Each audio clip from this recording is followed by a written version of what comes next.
evening and welcome. Yes, that's right, it's Friday, it's 8 o'clock, and that means it's time for Buster's Virtual Jazz Club. We're live on YouTube, live to the world, so hello to everybody out there. If you're tuned in now, and do say hello, we've got the chat box running. So if you want to put a little comment in the chat box, that's very nice to see the comments, because it means I know that I've done it right and I'm not sitting here talking to myself. Before we start, I also have to say a big thank you to our new Patreon supporter this week, and that is Mary Proudluck. Thank you very much, Mary. That's very much appreciated. And if anyone's interested in finding out more about supporting us through Patreon, then there'll be a little commercial break in the middle. So, hello, Peter. Peter, we are here and welcome. Thank you very much for the comment. It's nice to see that it's all working. So, on with the show. My guest this evening is quite simply a jewel in the crown of British jazz. His career stretches back to the 1960s, when as part of a uniquely talented crop of British musicians, he played with Graham Collier, John Taylor, Kenny Wheeler and Gordon Beck, as well as leading many groups of his own. Since that time, he has remained at the forefront of European contemporary jazz, and his talents have been sought by a host of discerning musicians, including Gil Evans, Mike Gibbs, Kenny Clark, Michael Brecker. He can also be heard on record with the likes of Joni Mitchell, Chet Baker, Clark Terry and Stan Getz. Constantly in demand as a guest soloist, he has appeared with bands across Europe, including the Hilversum Radio Orchestra, the highly respected NDR Big Band and Symphony Orchestra, which we're going to have a little exclusive clip from tonight, the Hanover Radio Symphony Orchestra, the European Jazz Ensemble and the New York Composers Orchestra.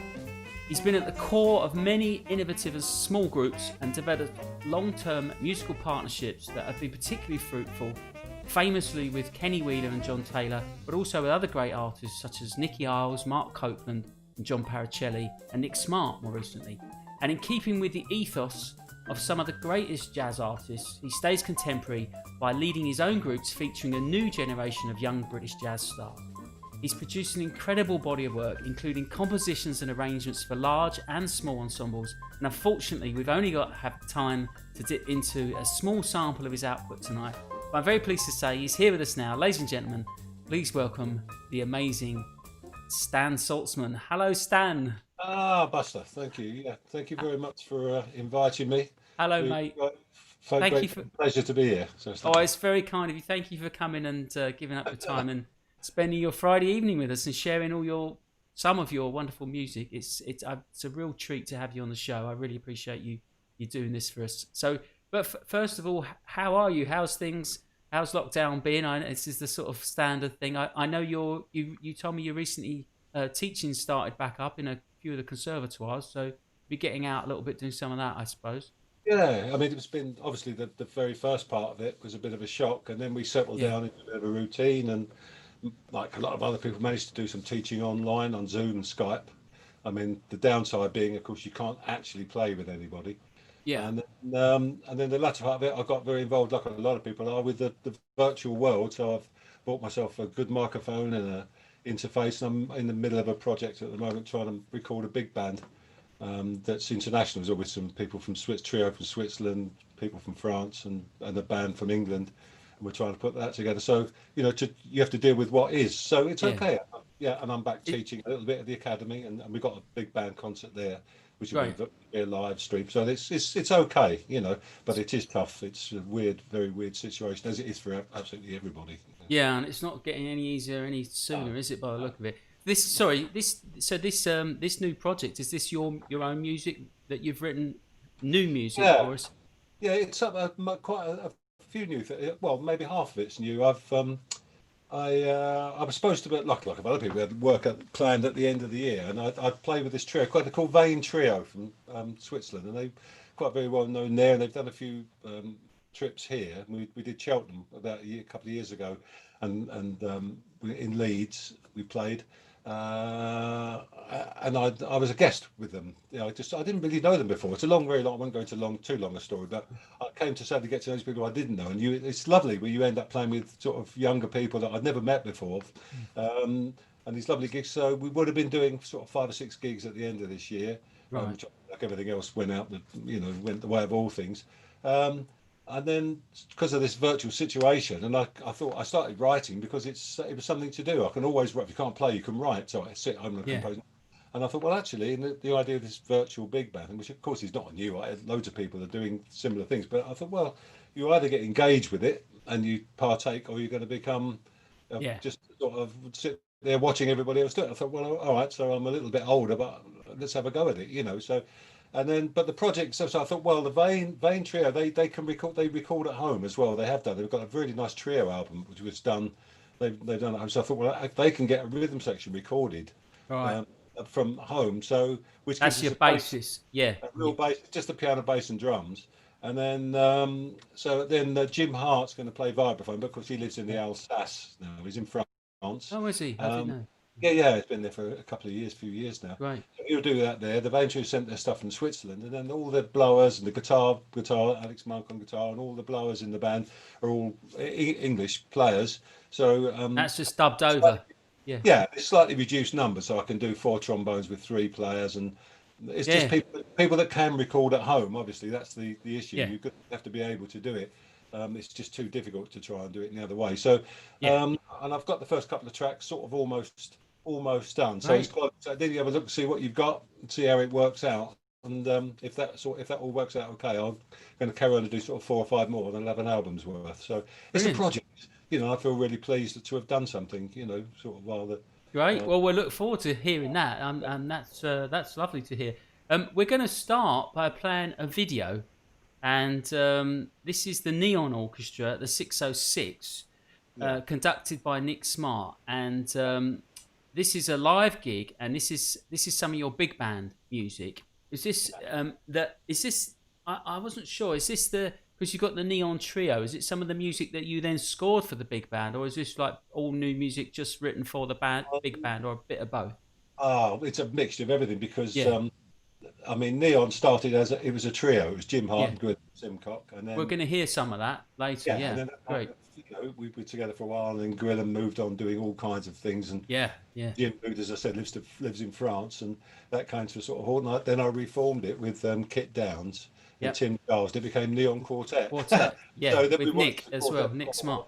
Oh, that's much later on, and then we're going to play some of that. Yeah, and then I got to say, but the big band is like a large version, and so a few of the tunes from the original Neon and the Neon Quartet I arranged for big band, and there's things that are brand new. It's a mixture and a whole range of stuff. Well, it's a great band. It features some really great players in there, as all your bands do. When was this Stan? This gig? 606. Do you remember roughly? Maybe 3 years ago, 3 or 4 years right. ago. Okay, right. It was one of the Sunday lunchtime, what they call Sunday lunch, sort of Sunday afternoon. Things that happened at the 606, and they put the bands on. So it was an opportunity with a gig, straight in, record up, just set up and play and record. So it's an opportunity. It's great. Right. Well, we're going to hear a bit of that now. This track is called Choo Choo, and it features the Neon Orchestra, big band, and Stan on solo tenor saxophone. This is Choo Choo live at the 606.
Yeah, that was my guest Stan Sulzmann on the tenor saxophone and his big band, the Neon Orchestra, live at the 606, playing one of Stan's tunes, Choo Choo.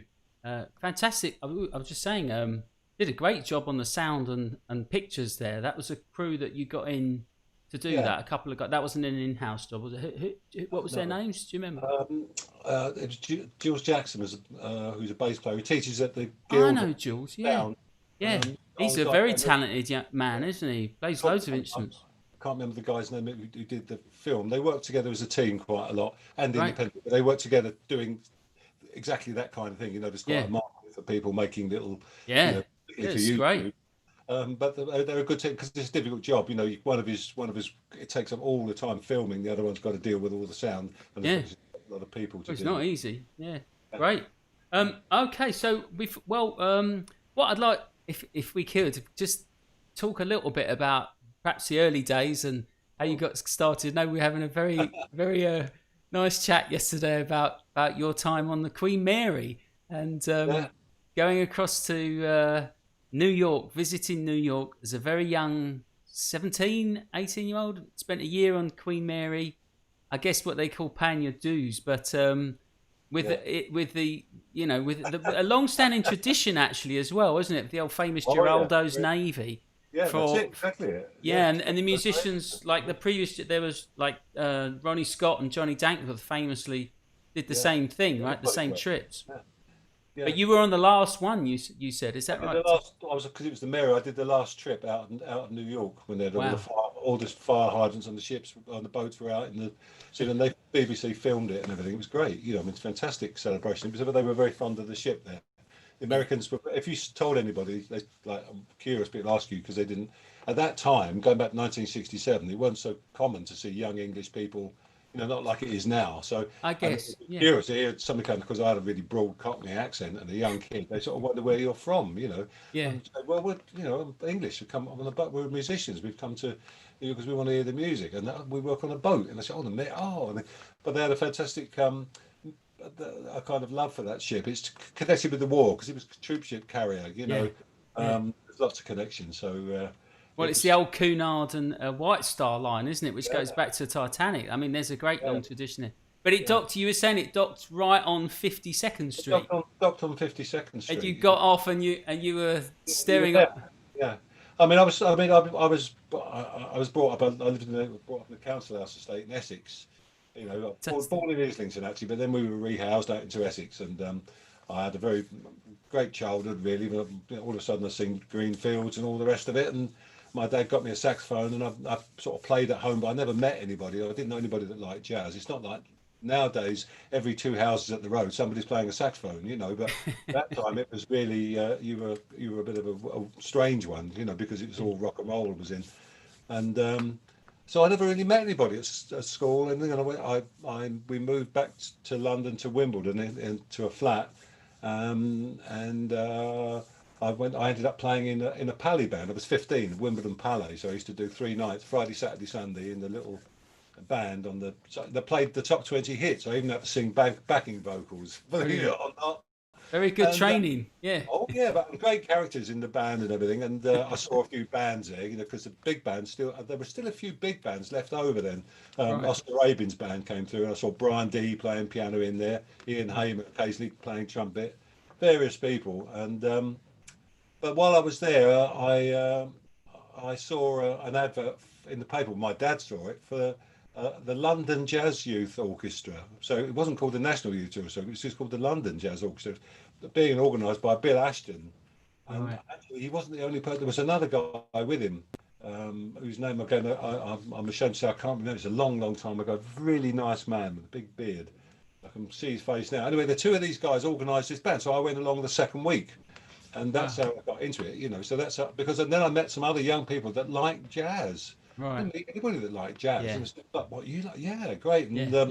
And so you end up thinking that at the same time, I'd also, when I finished the gig at the Pally sort of ended, I ended up playing with rhythm and blues bands. So I was playing those sort of West End, like the Flamingo in Wardour Street. I mean, I was still very young, 16, 17, but I was down there playing with Tony Knight's band, Tony Knight's chess man. But the other bands were like Georgie Fame's band, and Georgie had a fantastic band, the Yeah. Blue Flame. Yeah. Glenn Yeah. Hughes, Yeah. fantastic baritone player, and Yeah. John McLaughlin was playing with Ronnie Jones and the Night Timers. There were a lot of jazz musicians. Bill Iden was playing with Georgie Fame, great Yeah. drummer, Yeah. played with Tubby Hayes. Yeah. And there was this funny crossover. Yeah. Uh, Everybody did a bit of everything else, didn't they? yeah, And they was doing yeah. sort of Harry session Beckett, studio trumpet work. player. Harry was in one of Yeah. those bands. I think Yeah. Michael Herbie Gores, Ronnie Jones, Brian Smith. So I got a lot there. But then I had a day job after school, and I left to join a rock and roll band, it didn't happen. And then somebody got in touch with Bill Ashton looking for a saxophone player to go on the boats quite late on. So, cut a long story, it was Geraldo's Navy, exactly that, and I signed on for a year, 1967. So I did the sort of year on the ship, which was absolutely fantastic. I mean, the music on the ship was absolutely dire. You can't. Well, we fell about laughing, sharing stories about ships and. Yeah. Well. I Yeah. mean, funny game, but I mean, you can spend Yeah. hours with that. But Yeah. I mean, but the thing is, it got me to New York. So, Right. as you quite rightly said, all those people like John Dankworth and Ronnie Scott and Yeah. Bill Sars and all those people, that was the only way you could get there because there were no cheap flights. There's no such thing as a cheap airline or anything. And I mean, No. from a council, I couldn't afford an airfare. Were you aware of this? This had been a sort of? This is almost like the Pilgrim's Way, isn't it? Yeah. Was you aware of that, or is it just that you just happened to find Well, yourself on it at the time? I mean, it's probably been mentioned, but I mean, I wasn't following anybody. I wasn't particularly thinking Yeah. about it. Just a job came up, and I thought, oh, got a chance Great, to yeah. go to Yeah. New York, and Yeah. like anybody else, it was I wasn't looking for it, but it just like things do, they Yeah. suddenly appear, and there Yeah. you are, and that's a So big you're thing. in. So you got to 52nd Street, and then you're straight away able to see all these amazing musicians, which must have had quite an impression on you as well. I'd have thought. Obviously, it was remarkable that year because it was, as you know, it's the year of the race riots in New York. The famous ones, and then the next Yeah. year it got even worse. I mean, but the thing is, I was so young and so green. I didn't understand about any of that. I didn't even know what it was. I didn't know. I Yeah. didn't know very much about anything in life. I was Yeah. so sheltered. But Yeah. I just hurtled off and I got on fantastically well with everywhere we went. People were pleased to see us. I didn't have any problems. Yeah. And incredible music. I saw Charlie Mingus Quintet, with Charles McPherson and Danny Richmond and all that in Yeah. that tiny little club. Myself and there was a drummer from Cornwall who's still around, Terry Rod. Terry and Viv. Viv is a really good piano player. Terry's a drummer. And we shared a cabin, Terry and I, and we went up. We were only two people sat in the club, and they'd be looking at us, come over and chat to us, and they're all laughing and nudging each other. Where are you guys from? I said, well, we're English, We saw Joe Henderson and Lewis Hayes, Elvin Jones, who picked me and Terry up, the drummer. He went to this club and we were either side of him at the bar. And he said, you guys, you come from England? We said, yeah, we're big jazz. We've come to see you play, And he put his arms around us and he lifted us both up in the air. He said, and he went, yeah. He said, you tell Ronnie Scott he's got a jazz club. You tell him Elvin wants to come and play at his club. All right, we'll tell him, Yeah. All right. Yeah. I'll pass it on. Yeah. Right, Brilliant. pass that on, It was a bit like that because what I'm trying to say was it is like it was over the last 20 or 30 years where there's all the kind of big names and they're up there on a big stage and you're over Yeah. somewhere at the back. I mean, you were really close, and a lot of these places, I swear to you, we were the only two people in there sometimes. That's why It's funny that, isn't it? Because we have this 67, we have this perception of these great artists as these kind of gods of music to our music, and you always sort of see them on these big stages and that, and it's easy to forget that they were those, like you say, those little clubs. They were not that well frequented, were they, at the time? I mean, by that sort of time as well. It was not an easy life for them, even at their stage in the game. They were still sort of trying to pay the bills. It was late nights and there's no bands with just nobody. It was quite. I mean, I didn't realise, but I mean, what I was seeing, of course, was incredible. So I went to the village gate. And we saw a double bill, Miles Davis Quintet and Dizzy Gillespie Quintet, double bill, And the guy said, where do you want to sit? I said, can we go up there on in front of the stage? It was extended out of a little row of tables because there's not many people, believe it or not. I said, can we sit up there? He said, yeah, sure. I mean, it's like a couple of dollars to get in. I'm sat at the stage and I was mesmerised because I'd never heard any music like that in my life. Ron Carter and Wayne Shorter and Herbie. I'd love to say to you, oh, it was fantastic, but it wasn't. I just didn't know what had hit me. I'd never heard anything like that. And to be in front of that coming at you. Yeah. I can imagine. And Yeah, so it was like that all the time. And of course, old things. I saw Gene Krupa's trio, which was I've never forgotten. It was absolutely wonderful.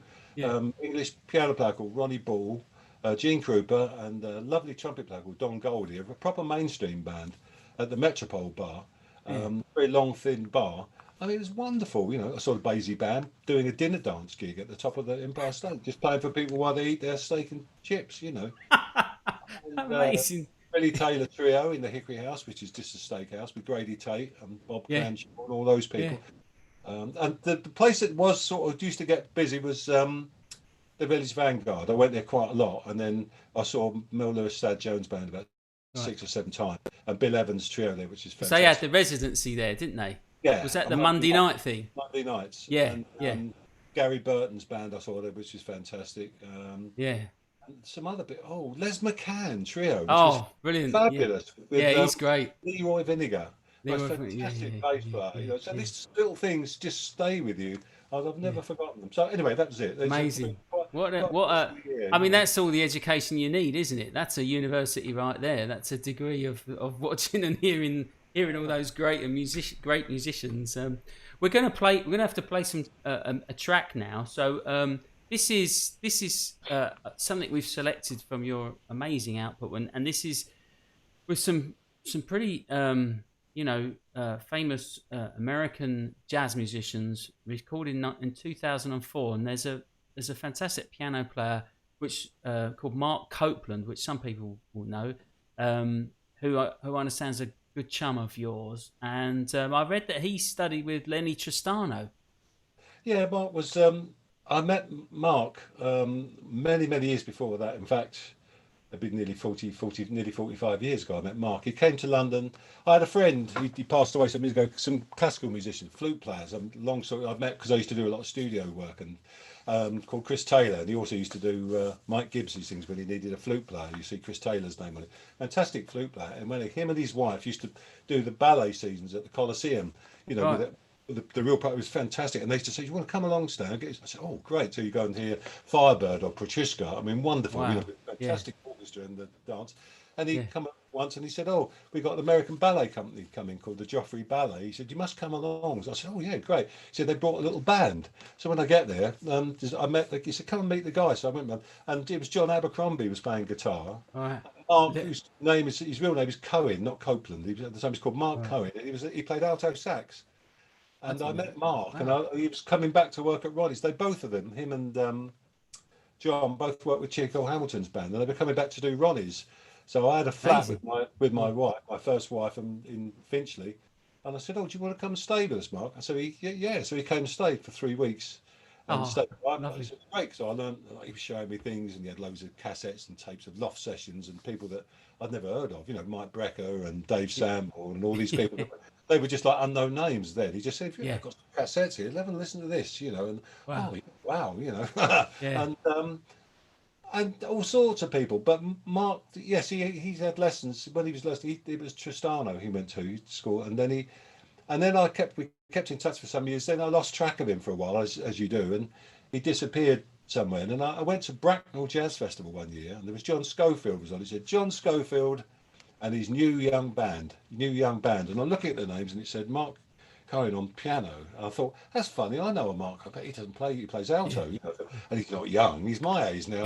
So, anyway, I'm sat there watching the stage, and on the stage, and all of a sudden, there's Mark walks on. For Christ, he has changed. Anyway, they get to talk to him, and he'd gone off to a club for about 2 years, 3 years, just woodshedded, playing the piano for all sorts of reasons again, which would take too long to talk again. And it's a fantastic story actually, and he's got into playing the piano. So we've had a really long association and friendship, and I've worked with him a few times. We've made a couple of records. I worked with You've him. done a few records, haven't you? Yeah. Yeah, Yeah. and then we're just friends. We keep in touch. I've been to Yeah. see him. He's come. Well, this is a great album for if people don't know it to check out, and this also features, of course, I mean, what a rhythm section. So you've got Mark Copeland on the piano, Larry Grenadier on the bass, who famously was in Brad Meldal's trio, and Bill Stewart on the drums. I mean, wow, what a rhythm section. And so this was on Basho Records. This is from 2004. Oh, yes, Christine Did you? Allen. Christine Allen, that's right. And did you Did you go to New York to record this, or where was this done?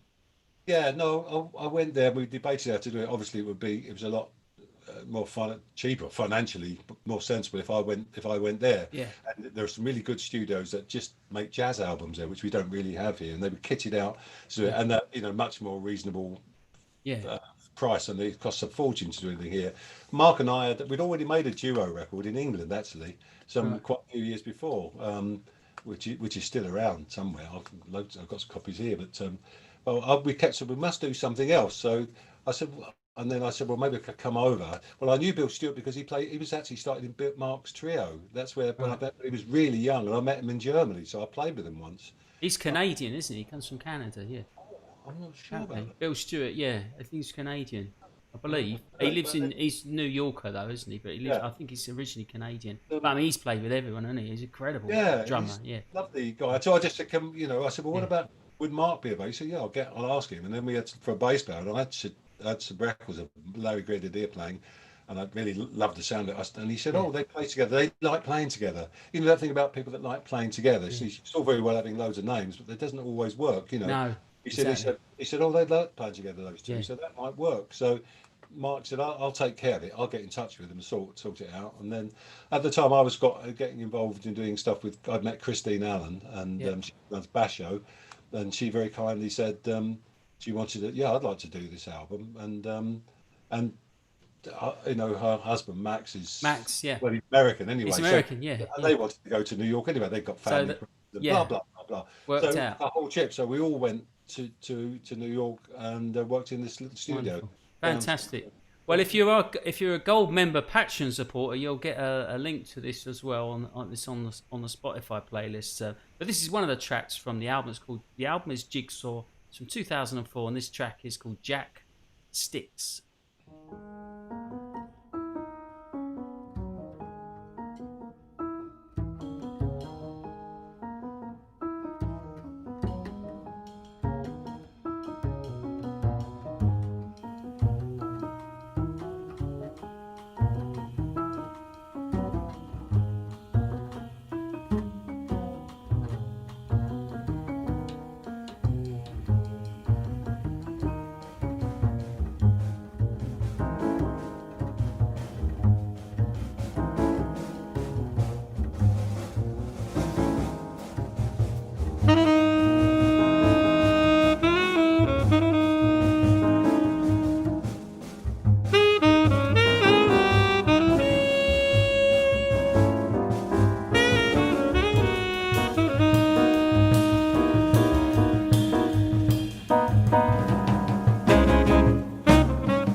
and that was my guest Stan Stoltzman with on the album Jigsaw, with the fantastic rhythm section of Mark Copeland, Larry Grenadier, and Bill Stewart, who features in one of these pictures that's rolling around. We were just Yeah, talking about the Larry Goldings trio who came yeah, to Watermill, fantastic group, and that is. Bill Stewart plays in them. So one of the things I wanted to talk briefly about is your sound, Stan, is a real it's a real feature of you, the many great qualities, and you have this very recognizable sound on the saxophone, and it's something that I know a lot of other players talk about a lot. You know, your great sound on the horn, and I just wondered, without getting into reeds and things, whether you know, like, if that's how much of that is a conscious process that you're working on, or it's just something that you found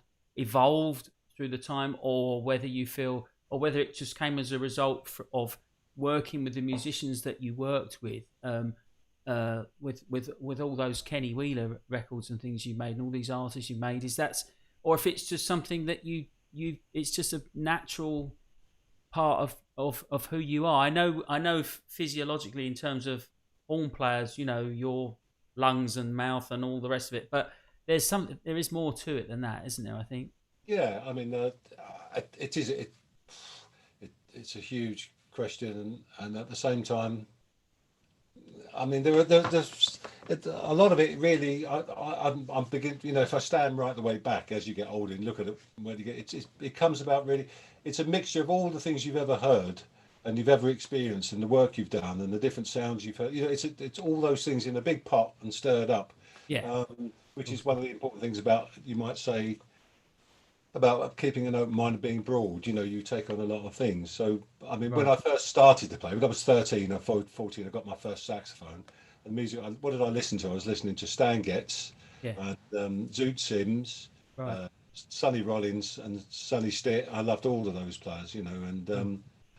uh, so that's the sort of sounds that I heard. And I love Ronnie Scott and Tubby. I actually love Yeah, Ronnie Scott's playing. I mean, Tubby yeah, and Ronnie, but it was Ronnie that I particularly liked. You know, which, if in many ways, if you went back, Ronnie was used to play a bit more like Hank Mobley, was a bit of a right. lineage, you know. Yeah, yeah, yeah. Anyway, but everybody's got a lineage from somewhere. Uh, Yes, yes. I never really had I had a great saxophone teacher, but he wasn't a jazz player. He was like a lot of people at that time. He was a sort of, he did, you know, summer seasons and theatres and shows, and he was a professional musician Yeah, trying to earn a living. He wasn't a jazz musician, but he played swing tenor, great clarinet player and good tenor. yeah, But he didn't know anything about, as we all talk about, you know, 251 and all the stuff that you do yeah, in colleges and all the rest of it, or you know, yeah. modes and all that. He just played. He was just, but he was a great player. And he was a great reader, and he could do on. So there were a lot of musicians around like that, and I learned from him. So, Yeah. and one of the things he taught was always about creating a sound and a sort of controlled sound. And I mean, it was the environment you worked in. You know, you had to learn to play tunes, but playing melodies to people, in other words, Yeah, as in a singable way. You know, like you talked about going on the Queen Mary. Nobody ever asked me to play a jazz chorus. All you ever did was just yeah, call tunes, called the yeah, key, two up, yeah, you know, two sharps, one flat, and all this stuff. And then might go through once or twice through each tune, no solos, and you played the melody of all mm, these standards or whatever tunes they were. So you had to sell a tune, you had to learn how to play a tune. So you projected and making a sound in that way. I mean, so he's idol, my teacher, of the English players, who some people probably won't remember now, was Tommy Whittle, who actually was a great jazz player, but yeah, um, and very sort of well known. He's played around in the 50s and stuff. yeah.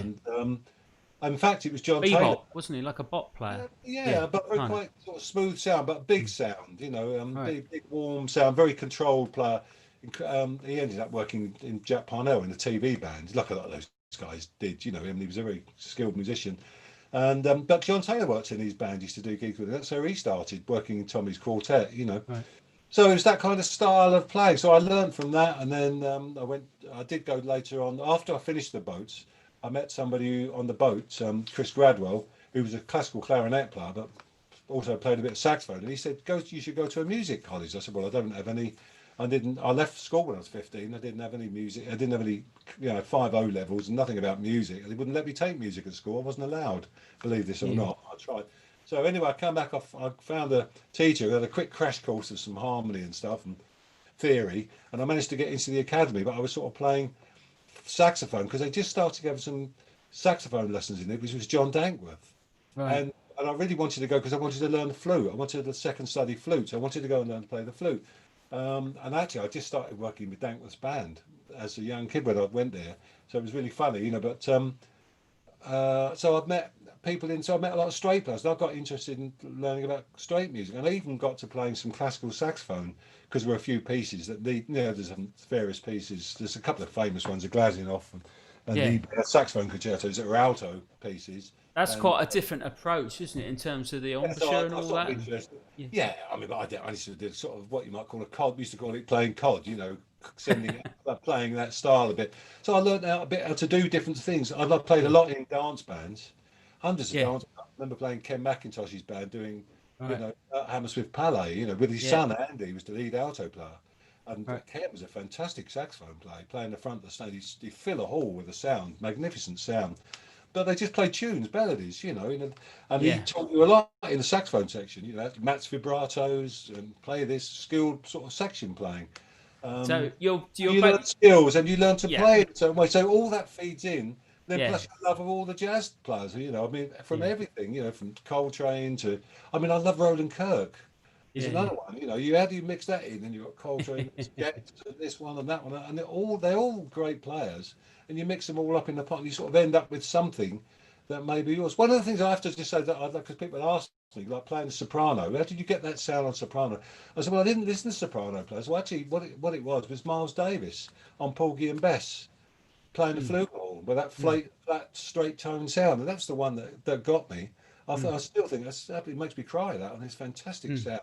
mm. And it was that, and actually Oliver Nelson was a great soprano player. There's one record of him playing soprano, and I it's a don't know. great sound.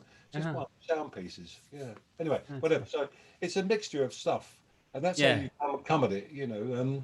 And I think also what you've alluded to as well is this of not getting past this years of time on the stage and like serving that apprenticeship in the way you've done in such a thorough way of working and playing so much and learning kind of so much on the job as well. And I think that's just really valuable, isn't it? That kind of Yeah. experience, and it's kind. I think it's hard for younger people to have any that a lot of Well, it's, those experiences yeah. now. I mean, those ideas were. It was a different. Well, they were different times. They just were Mm. totally different. There were lots of work, even if they weren't didn't pay much. But you play in some sort of nasty little dance band somewhere or something. You know, even. We But you just learn lots a and lot. lots of You're playing. learning all the time, Yeah, learning lots of yeah, different things, playing with different people, and you yeah, meet all sorts of people on the way that taught you things, yeah, um, and a yeah. lot of skills, Great. which are useful. I mean, after just and then later on, I'm after when I got to my sort of bit of midlife crisis, really, one way or another, and I sort of changed everything I did because I didn't want to play really. I thought I just really want to play now. I spent most of my life till then playing other people's music for other people, being told how to play. You know, if you do Yeah, work in the studio, you don't play how you want to play. People pay you a lot of money to tell you how to play. You yeah. know, can you play like this? Can you play like that? Have you heard this record? Can you copy that? And you get very Right, good at copying things. You know, you become right. like, but in the end, you don't know who you are. You know, it's just you're very good at Yeah, doing that. And I just wanted to be able to allowed to play. So in many ways, I've tried to not forget, but I don't try and a lot of those not use all those things from the past. They're in there, but I try to just let it come out now and just see what comes out. Let's see who I am. It's just like trying to discover yourself. You know, come on, who's me? You know, where am I yeah. in all this? Yeah, And it's great. Yeah, it's a bit of it's a strange journey, you know. I mean, some people find it straight away, don't they? You get some people they're 18, 19 years old and they're already there. You know, I mean, for me, it's yeah, been the other way around. It's like a whole life to get anywhere. I just feel like it's been a whole life's work to get to where I am now, and I'm still trying to yeah, change. You know, sort of. yeah. It's well, it's very interesting. And it's good. It's very wise words. I have to say, you can't rush these things, can you? And but like you say, some people seem to find it very quickly. But I don't know. There isn't a right or wrong way of doing any No, of this, is it? It's no, just there isn't. it's we're all on our own journey, kind of trying to figure it out, really, aren't we? Yeah. So we're going to play another track now, which is it's a beautiful record. It's a trio album, and it's with Nick. It's a Nicky Isles trio, recording. Is that right? It's on Nikki's. Well, It's a kind of collaboration, isn't it? Of course, collaboration. I'm sure she'd Yeah, say that. yeah. Nikki was a guest on the show a couple of weeks ago, so if you want to find out more about Nikki's work, then do check out that. It's on YouTube. And this is a fairly recent recording from a couple of years ago. It's a trio. So it's yourself, it's Nicky Isles on piano, and it's Dave Holland on the bass. And I mean, it's a wonderful record. The album's called Lush Life, and this is a track called Who Can I Turn To? And this is on Jelly Mold Records. And I just thought we just had to play a bit of this. It's just very beautiful playing, and it really features you and your sound so distinctly on this record. So here we are. This is Who Can I Turn To?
enjoying the show, I just want to take a moment to tell you about a new way that you can help support me do this, and that is through patreon.com. That's right, I've got an account now, so the link's below here, patreon.com Buster Birch, and if you go along to there, you can now make donations by Visa credit card, so you don't have to use PayPal if you don't want to do that. And the advantage of Patreon is that once you do it once, it will automatically deduct on a per show basis. So instead of having to fill in the forms every week, if you want to make a regular donation, then that will just automatically deduct straight to your credit card each per show. And that is hugely helpful to me because it means I know that I've got a certain amount coming in every time I do a show, and that really helps me plan ahead and keeps the viable sustainability of the show going. There's 2 levels of sponsorship. There's my silver and gold membership. All of my Patreon supporters will get a big thank you personally from me live on the show, and the gold member sponsors will get an additional Spotify playlist which will be sent to you each week. It's something that I'm putting together. It's personally curated by me and will feature lots more albums by the guest artists each week. So it's a great opportunity to get to know this music much better. If you're really enjoying the show and you like the little tasters that you're hearing, that's a great way to get to know this music even more and enjoy in full comfort the full sound of the full albums. Thanks very much. Back to the show. Yes, that's right, and I'm here with Stan Sulzmann live on YouTube, and it's fascinating chatting to you, Stan, and hearing your take on some of these things. I want to talk a little bit now about famously you're a member of the Kenny Wheeler's band, and you had a very close relationship working with Kenny Wheeler, making all those fantastic albums, and a lot of people know that music, but I thought we'd just try and play some other things, and you've kindly provided some tracks that of one of which is, was only released on vinyl, so it's very, very rare, very hard to get hold of, and one of which is I'm very pleased to say you give me a complete exclusive scoop on, because it was never released and it was only played once on the radio for a radio, which we'll come to, but what we're going to play some music now with another close musical partnership you had which was with John Taylor, who was the piano player in the band with Kenny, of course, as well. But you made an album, a duo album, and you recorded all of Kenny's music with just you and John. In fact, you made a couple of duo. There's another album, isn't there? Yeah.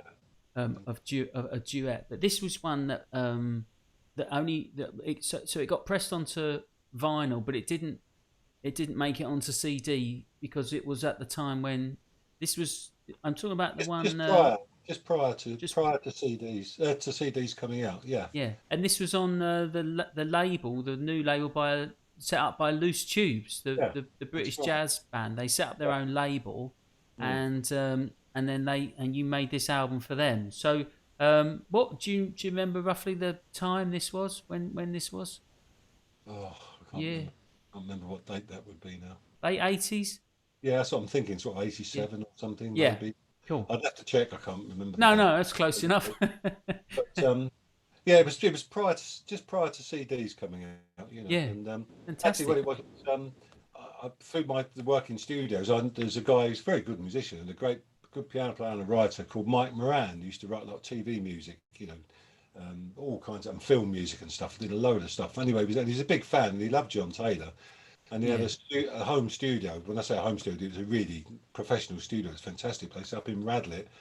And he said, look, I've got downtime in the studio, do you want to use it? And I said to John, what about, we were actually already working together. We have this duo working, and the focus of the duo, to give it some kind of a focus, rather than just get to play. We were going to play Kenny's tunes and see what we could do with them. We'd worked on it a lot, and I said, well, we could maybe do this duo with John, and because Mike said, oh, it's fantastic, yeah, great. So he gave me the studio, but I just paid the engineer. So I made this record, made all the recording, we got it all mixed down, and then I took it to the Loose Tubes guys, because they just started their label, and said, would you be interested in it? Because it might be nice for it'd be great, because they all love JT, obviously, Yeah. So it was a really nice little, it just sort of fell into place. So that's how that came out at that time. And so yeah, and it's just so unfortunately it never got onto CDs. I mean, I've transferred it to digital, but yeah. Anyway, it's Well, just maybe there's some scope there. We can, somebody can release it digitally yeah, at yeah, some oh, point. yeah, You can get it yeah, up on, yeah, maybe get it on Bandcamp or something like that. yeah, It's a yeah. wonderful album, I think. Mm. Oh, you very kindly sent me It the got whole no, album, which I've really enjoyed. So no, it got good reviews and everybody loved it at the time. And yeah, people still ask me about that, record. And actually, some people have actually lost the copy or it's got damaged, and I've sent them digital copies so they can great. keep it.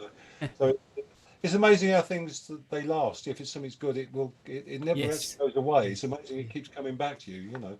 Yeah, well, quality lasts, doesn't it? So this is we've picked one of the tracks, which is a Kenny Wheeler tune. The whole album's all Yeah. Kenny Wheeler tunes. The album's called Everybody's Song But My Own, which is obviously Kenny's. Well, I think he called it Signature tune. his signature, his hit record. Yeah, It's his hit and tune, yeah. yeah, his hit. One of Um, them. Yeah. and this track is called Old Ballad, and Yeah. it's Stan and John Taylor in duo, and this is it.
Yes, that's absolutely beautiful record there, and that was Stan Sulzmann with John Taylor, and playing the music of Kenny Wheeler, released on vinyl only, but maybe someone can sort that out and we can get that onto digital, because it needs to be out there. I think that album, it's wonderful, and you've also very kindly provided us with a real exclusive here, and so there was a project that with the NDR Bremen Radio Symphony Orchestra.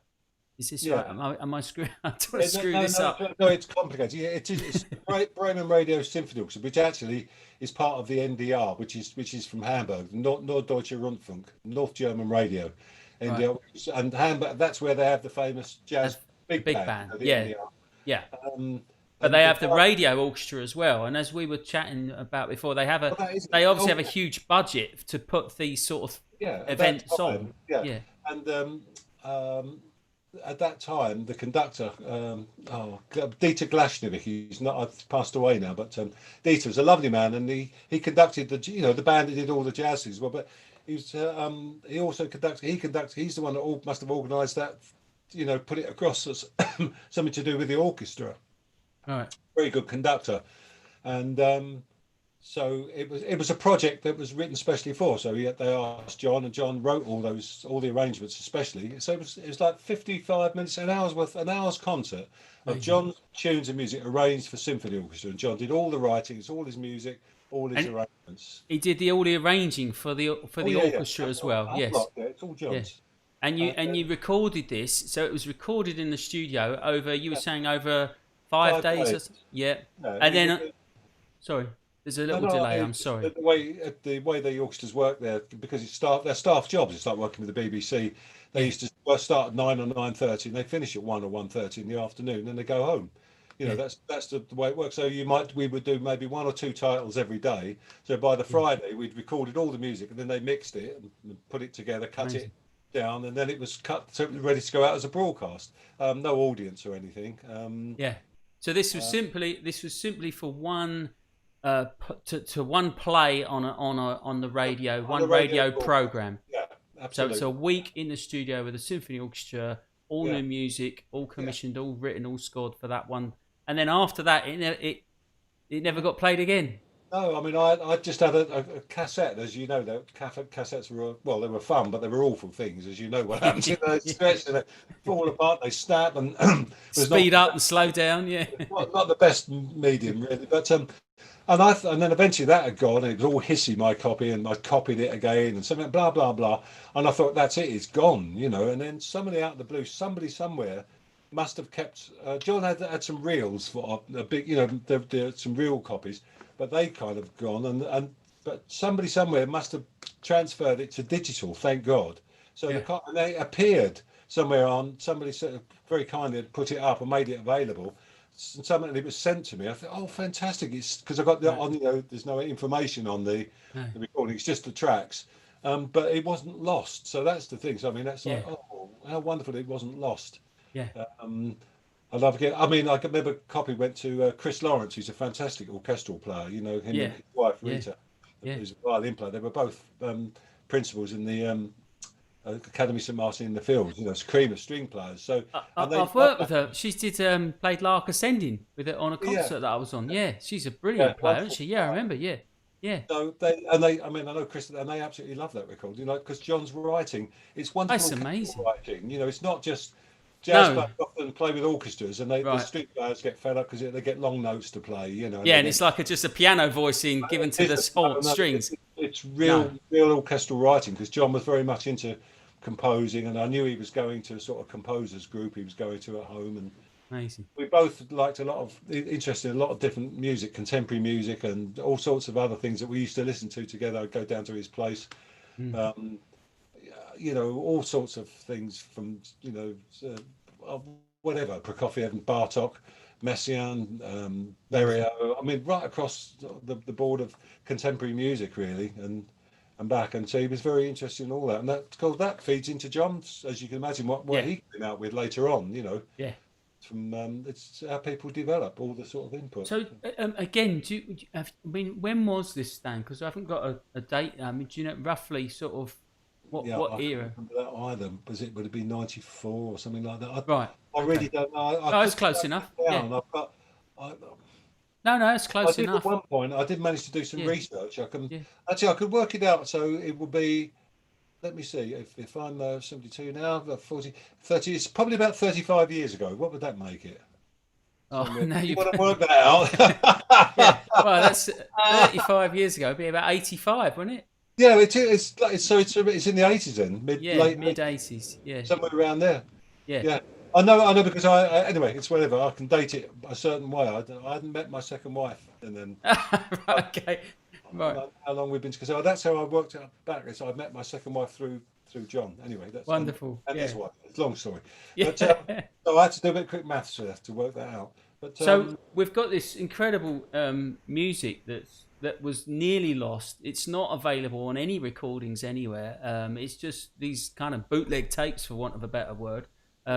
But and again, it's an amazing accomplishment of writing, arranging for yeah, this whole orchestra, and the playing's absolutely beautiful. Again, you kindly gave me the whole album, which I've really enjoyed. And we've picked one track, which is called Q, yeah, it's and just that's a cue, I think, with you know, yeah, and it starts with. I mean, it's got this, like you say, incredible writing for the strings and the brass as well, and then it features this really great little solo duo with the two of you in there as well. And I think what's really interesting about it as well is the way that works within the whole scale of the piece. And it's yeah, not like, right, here's a bit of jazz and then there's a bit of strings. You know, the whole thing.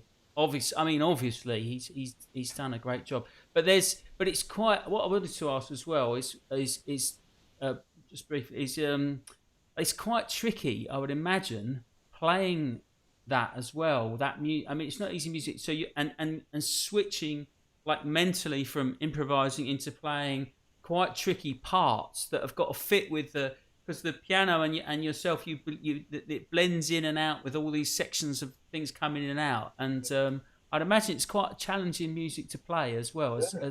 As much as it sounds, you make it sound very easy, but it's probably not easy to I do mean, when you're doing. I absolutely loved every second of doing that recording. At a particular period in my life, without going to, but I have such wonderful memories of doing that, Yeah. and I loved it. But I was also terrified. You know, I mean, it's a massive hall we were in. You know, the Radio Symphony Hall, and you got a huge orchestra. You feel Pressure, yeah. very exposed, and somebody's conducting, and it's like you've got to get it right, But I mean, that's the other side. That's where I was, in some ways, Yeah. even all those years of playing music that Right. I hated and didn't want to do in commercial work, I'd learnt the skills because I was Following used the to playing conductor, reading one the part. Yeah. conductor, reading Yeah. parts, having to play, Fitting in. playing in tune or trying to play in tune. Some of it. All those skills that you have to do, but they all of a sudden they become useful within that context because you've got to Yeah, I work, bet. and then you're back to improvising and playing and Yeah. being a jazz musician. So it calls on a lot Ah, of different yeah. background. I mean, There's not many I don't people. think I couldn't play them now. I wouldn't. I'm not. I'm very do different things, but I would be able to do it now. I don't think. I'm sure you could. I'm pleased I did it once. Yeah. Well, we got the record to prove it. Yeah. Yeah. Well, let's hear a little bit of that. And it's Okay. yeah. So this is this amazing record. Here we go. So this is Q.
Yeah, amazing music there, and that was a very well an unreleased, unheard recording. Well, it was heard live on it was heard on the radio, but it was never released. And Stan's very kindly provided that. It's a fantastic piece of music, and an incredible album, an incredible accomplishment.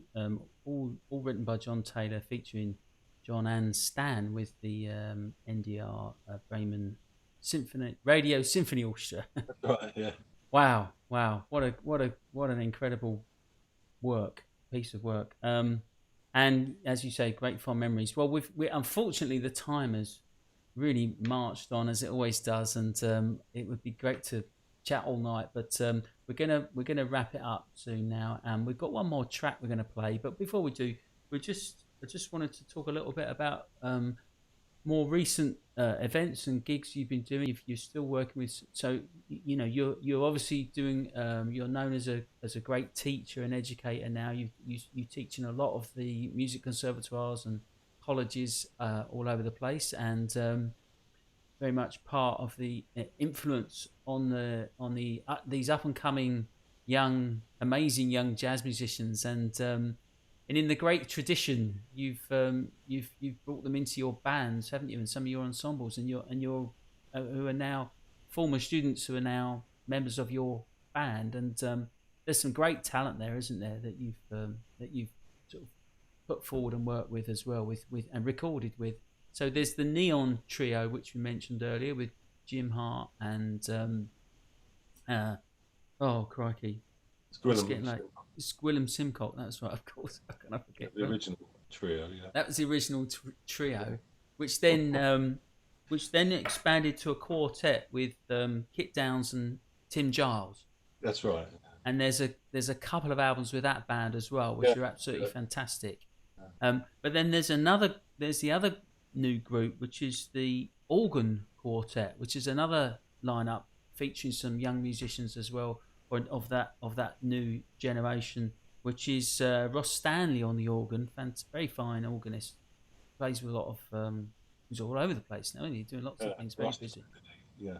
And Tim Giles again on the drums, incredible young player. And we saw him earlier in the video with the big band, and of course Nick Smart on the trumpet, who's a great musician, isn't he? Doing a lot of great. Head of jazz at the Royal Academy. He conducts a lot of your big band pieces, doesn't he? And he plays in the quartet with you. And he was a guest, one of the first guests on my show of the previous version of this show, the Alpington Virtual Jazz Club. So check that out, folks. That's on YouTube if you want to hear a bit more of Nick's stuff. And so, that must be a lot of fun seeing these young guys come along. When you see students, when you're in the college, and do they stand out, or do they just, you see them evolve throughout the time in college, and that must be quite enjoyable to sit back and, or at least be part of the influence on that as well, I think. No, it's endless. These people. I'm going back a long time when I was playing with John Taylor, and I had a quartet for 10 years with Ronnie Matheson and Tony Levin and John, which was a fantastic group. But things have their day, and guys move on. And I was looking for a drummer and a bass player again to because things just move and change. Yeah. And I just had the radio on one Sunday night, and I heard Steve Arguelles. It was called Steve Crook at that time, as his name. He didn't use the name Arguelles. He used Crook. That was another family name. And it was actually Paul Morgan playing bass with the band. And I phoned Bill up and said, "Who are those guys playing in the band?" And he gave me their names. And I booked Steve to play and Paul, and then we did a gig in Brighton or something. And after that, Steve, I started many years of playing with Steve, and then he got playing with John Taylor a lot, and as you know, it began all sorts of stuff. So, that's just a little example, but it goes, and it's endless. There'll be someone there at that time. There'll be another one next week, 6 months' time. There are always people coming along, and the thing is that they bring an energy, do they, with them as well? Yeah, and so that puts you in a different place. So it's a challenge. Obviously it's a bit risky because it's like playing with Gwillem. He writes some fantastic things, but they're difficult. Difficult because of my age. We're different generations. They're writing from a different kind of way. But I was interested, so I can manage if I can get some of it or a taste of it and find some common ground. And being around, I'm being selfish. I'm just purely so because I love having that energy around me. It gives you, you get a lot of energy from it, and you learn a lot, and it keeps you fresh.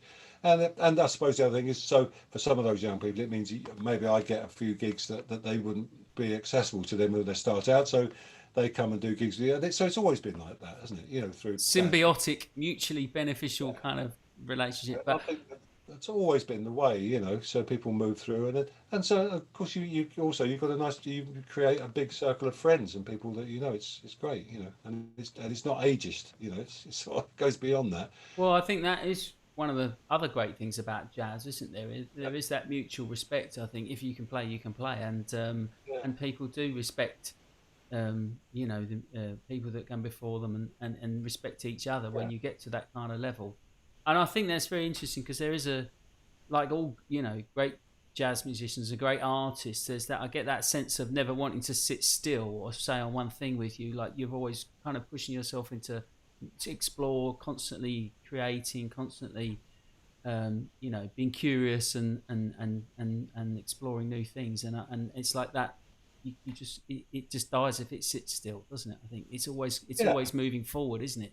And I think yeah, this will always be with jazz. It's such an essence of it, isn't it? That creative thing of what's the new, moving forward all the time. yeah. I mean, I'm not trying to I mean, but it's our music for young people. That what they do is becomes theirs, but you can take a little bit of that and integrate that into what you do. You know what I mean? I can't keep up with some of the things that they do. It's different. It's as it Yeah, should be. Well, it should yeah, be. It's a different world, but you can still draw on it, and you use some of those things that you can, so you can keep yourself moving, keep yourself fresh. It's a good brilliant. thing to do. So it's lovely. Well, you're certainly doing that, mate. And I've got to say, it's been absolutely wonderful having you on the show. I really appreciate you coming on, and I hope everybody's enjoyed it.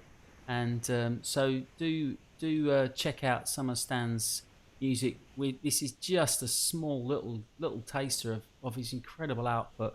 There's a link below with Stan's got his website, and you can find out much more information on there about and get some of his recordings as well. So we're going to finish up now with this track. We're going to play you out with a track from one of your most recent records, which is Shadow Painting, which was Yeah. from last year. And so Yeah. this is the Stan Sulzmann Organ Quartet, and features Nick Smart on trumpet, Ross Stanley on the organ, Tim Giles on the drum, and this track is Up and Down. So thank you, Stan. It's been really great. I've really enjoyed it, and Great. I'm Well, sure thank you. everybody has. Yeah. Thank you for the opportunity. Yeah, it's lovely.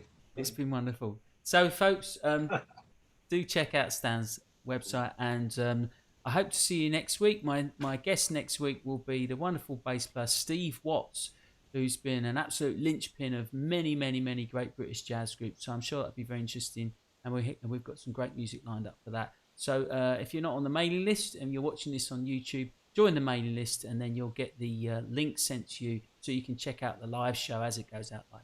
Thanks very much, everyone. Take care. Good night. Cheerio, Stan. Thank All the you very best, much. mate. Thank you. Yeah, night.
Bye.